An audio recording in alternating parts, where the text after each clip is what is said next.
안녕하세요. 여러분 모두 잘 지내고 계신가요? 오늘은 지난 시간에 이어서 교과서 36쪽에 있는 행복한 국가 만들기라는 창의 융합 활동을 하도록 하겠습니다. 어려운 부분은 아니니까 여러분 편하게 생각하시면 되시겠고요. 우선 내용을 읽으면서 확인해 보도록 하겠습니다.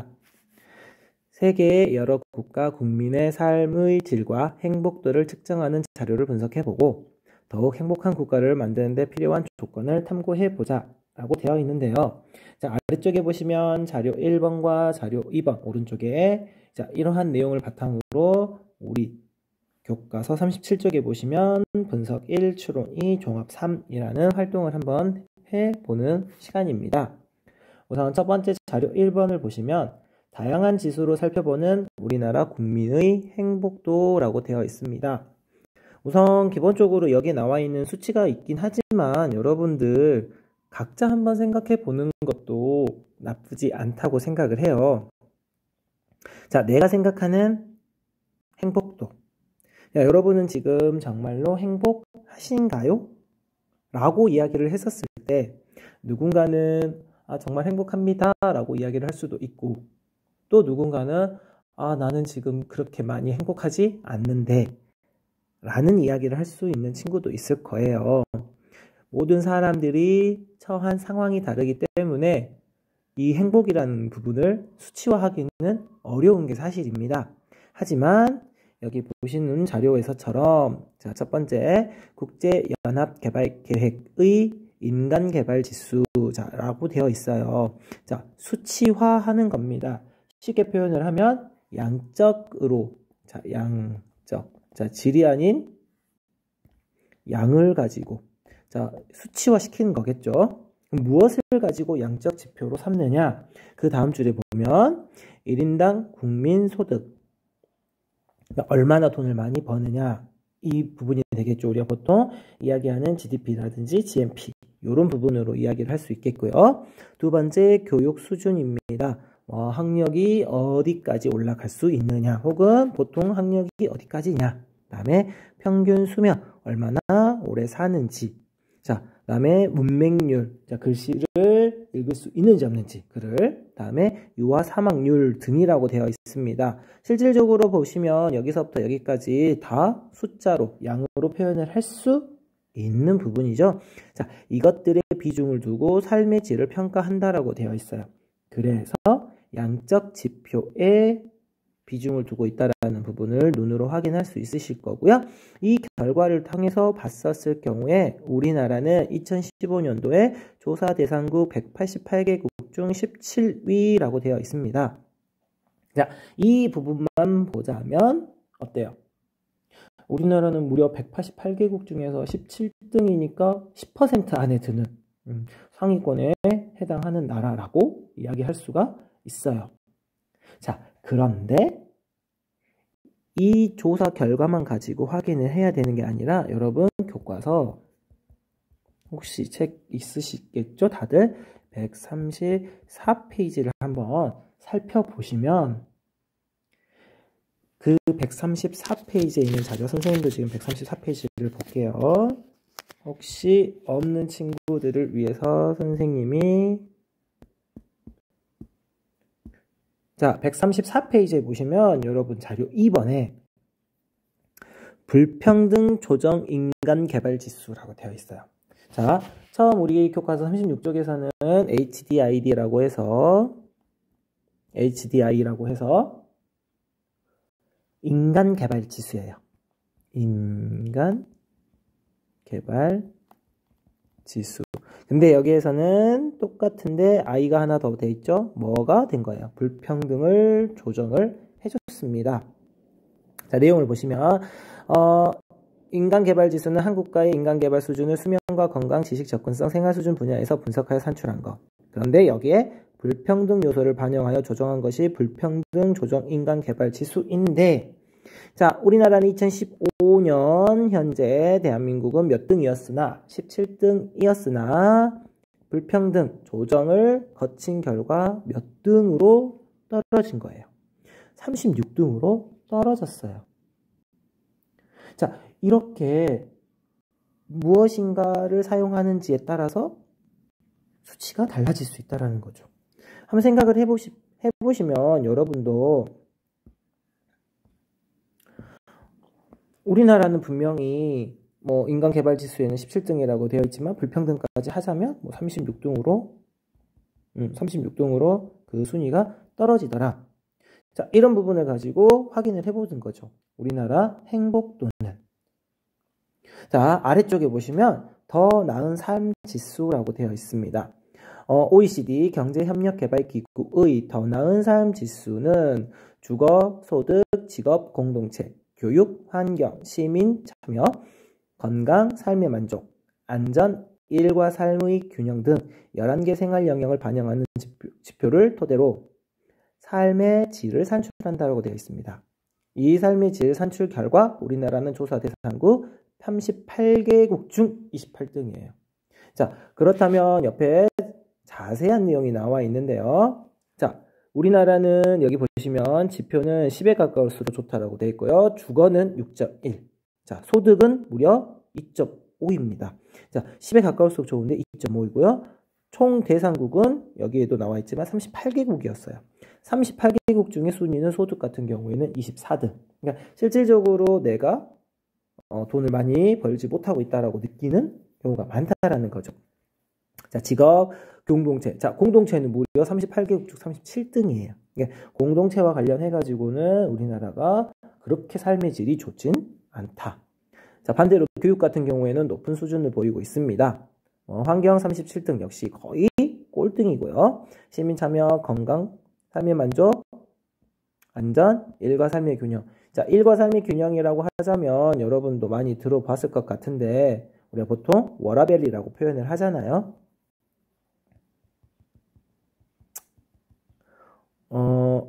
일과 라이프. 자, 워크, 윌, 라이프, 밸런스. 일과 삶의 균형. 선생님 같은 경우도 전에 있던 학교에서는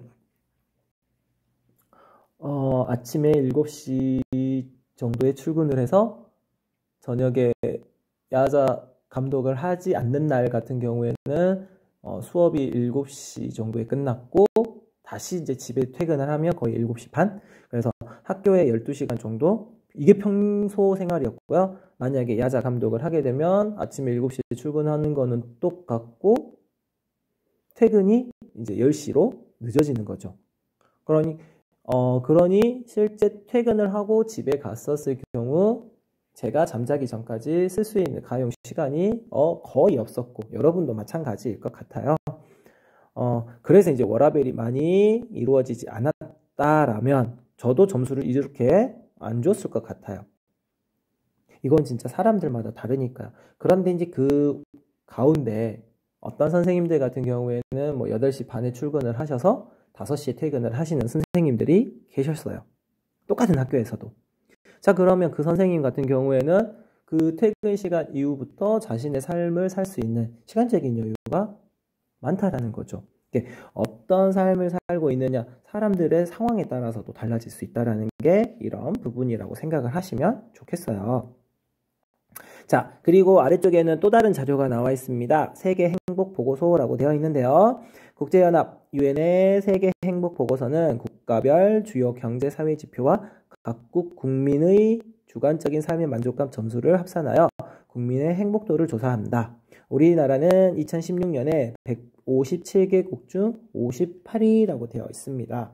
자, 아래쪽에 보시면 객관적인 지표와 주관적인 삶의 만족감이라고 해서 두 가지를 동시에 반영을 하고 있고요.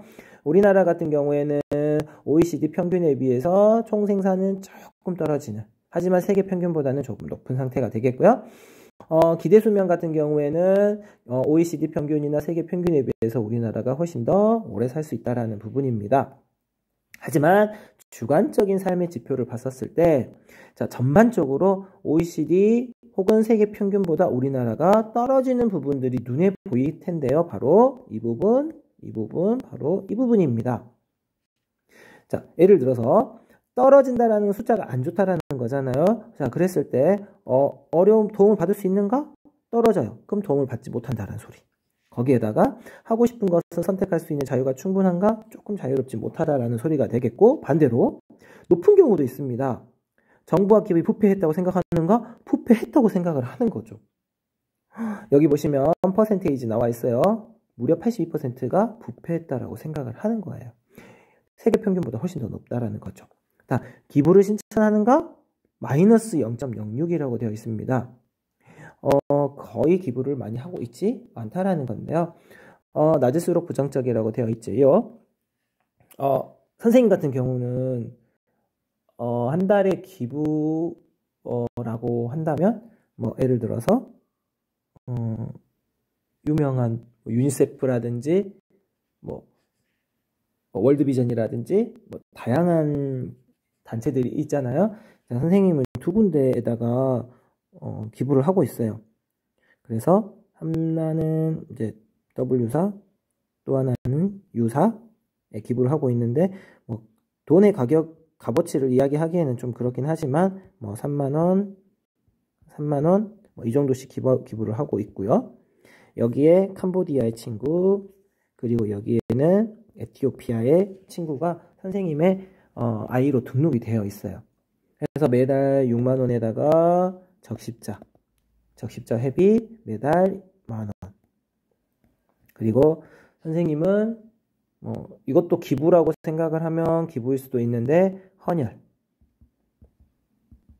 선생님은 헌혈을 조금 자주 하고 있어요.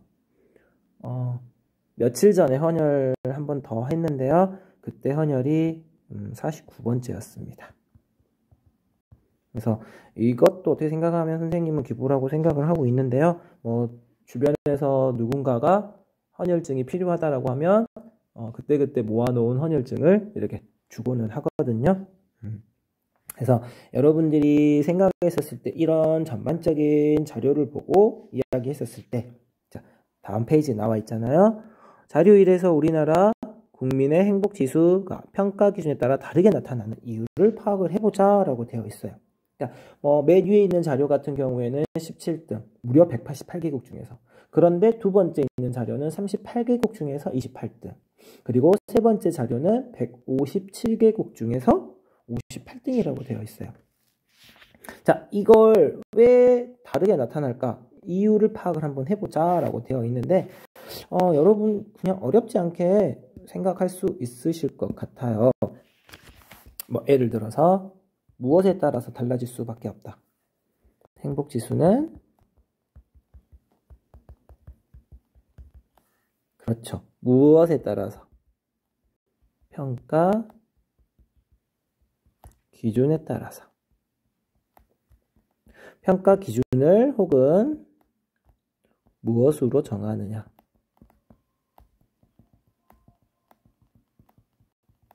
에 따라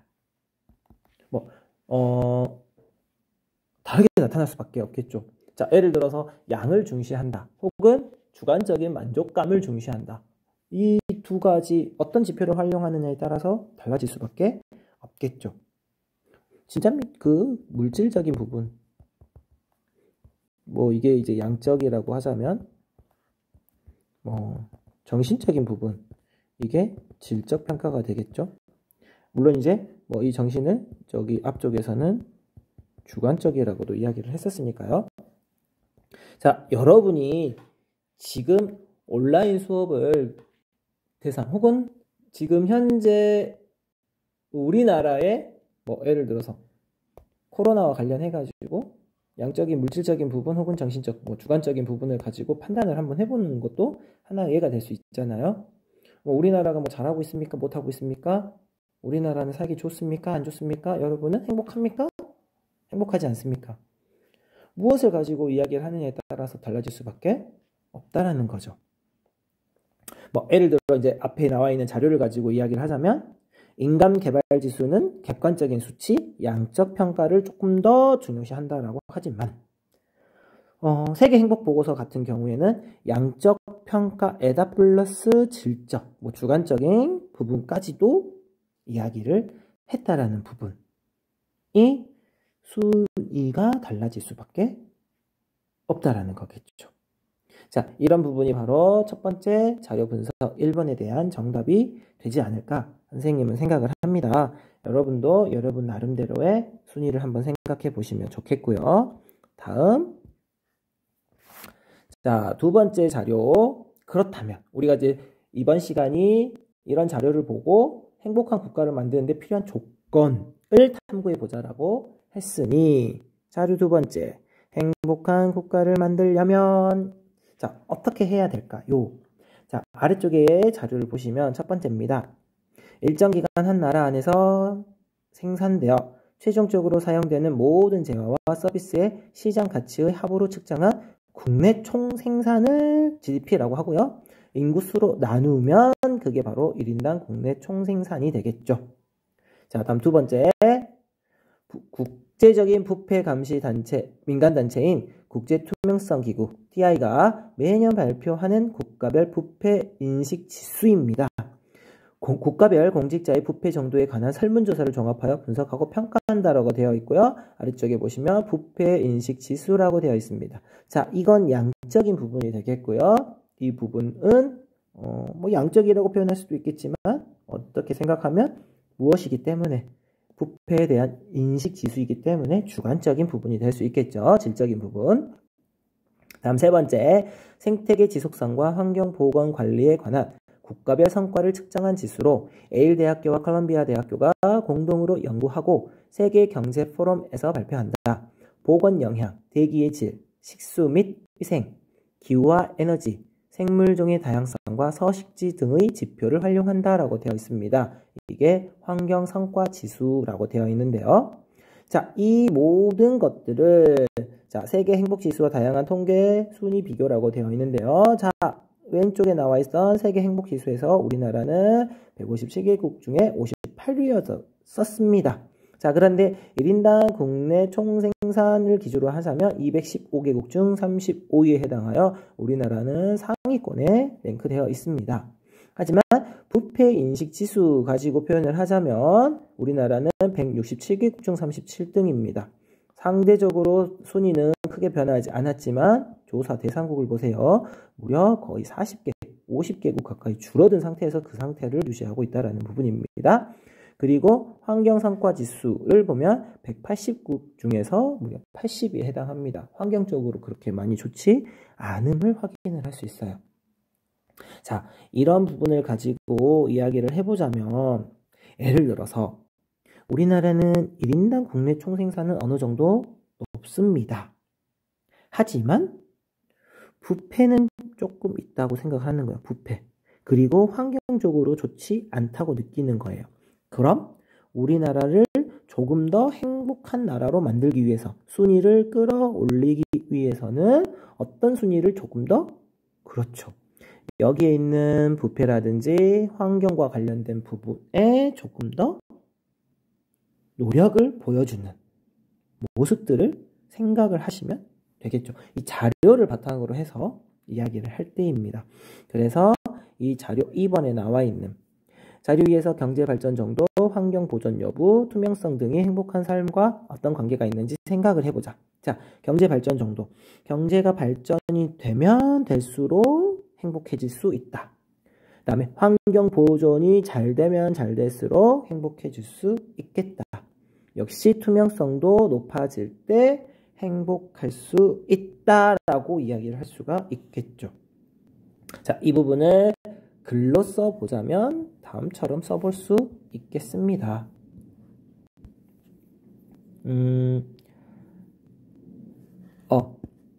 이걸 이렇게 생각할 수 있는 이유. 자, 전반적으로 위에 있는 나라들을 보면 확인을 할 수 있는 거죠. 자, 세계 행복 보고서에서 높은 순서대로 있습니다. 덴마크, 스위스, 아이슬란드, 노르웨이, 핀란드, 캐나다. 자, 그런데 이 나라들에서 뭐 특정 지표가 높게 나타나는 경우가 있기는 하지만 일반적으로 거의 대부분 높은 나라들은 순위가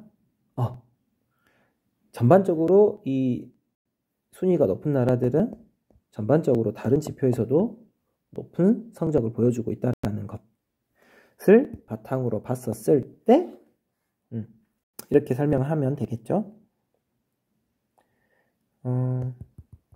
세계 행복